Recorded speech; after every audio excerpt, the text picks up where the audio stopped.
Stellantis, the car giant behind Peugeot, Citroën, Fiat, Opel, Jeep, and many more, should be one of Europe's strongest automotive players. But instead, we are seeing falling sales, confused branding, and an identity crisis. A big part of the problem is that Stellantis has drifted far away from what originally made them successful, especially the heritage they inherited from Fiat. The roots of Stellantis go back to Fiat, a company that built its entire reputation on simple, clever, affordable small cars. Fiat didn't try to dominate every category. They focused on what they were good at, and people loved them for it. Today, Stellantis owns 14 brands and is trying to cover every segment at once: premium, budget, EVs, SUV, luxury, and commercial. And in that push to become big, they have lost clarity. When you try to be every kind of car, you often end up being no specific kind of a car. Instead of celebrating each brand's identity, Stellantis is blending them together.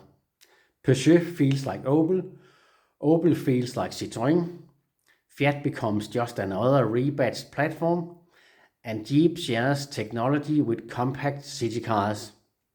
The original character of each brand is disappearing. Where Fiat once stood for affordable, clever mobility, Stellantis now feels more like a corporate template than a family of distinct brands. At the same time, they are pushing hard into electric vehicles, but customers are not following. The EVs are often more expensive than other competitors while offering shorter range and slower charging. So people go elsewhere: a used Tesla, a Chinese EV, or Hyundai and Kia. Stock is piling up, dealers are under pressure, and customers are starting to ask, why should I pay more for less? On top of that, modern cars depend heavily on software, and here Stellantis is behind. Buggy infotainment, clumsy updates, and weak battery management create frustration.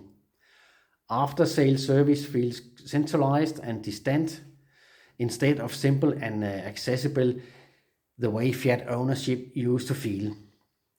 The result is that Stellantis has ended up stuck between premium and budget, without owning either position.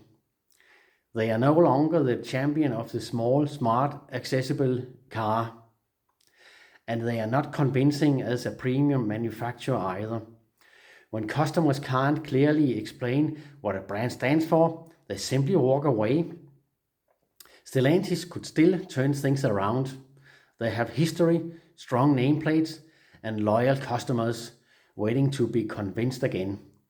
But to survive, they may need to return to what Fiat once did: focus, identity, and building cars for real people with real needs.